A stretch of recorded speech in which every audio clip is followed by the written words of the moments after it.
Okay, so today I'm going to share with you how I make my Javy microdose coffee. So I'm just going to be making an iced coffee. I have this mason jar with a little bit of ice. So I'm literally just using a teaspoon. You can use two, or sorry, a tablespoon. You can use two, but I don't really need that much caffeine. So I'm just going to pour it in here. And then I do have some water. I did use a cup that I am gonna put in here. And then I am just going to add probably about a tablespoon of almond milk, maybe two actually. So I'm gonna put that in here. And then I am going to use the Starbucks coffee enhancer. I do like the white mocha. Better shake this.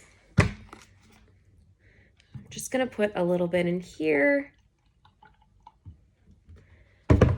And then I am going to use my Javy coffee straw, the reusable one. Just gonna stir it together. How good does this look? I'm just gonna have a drink.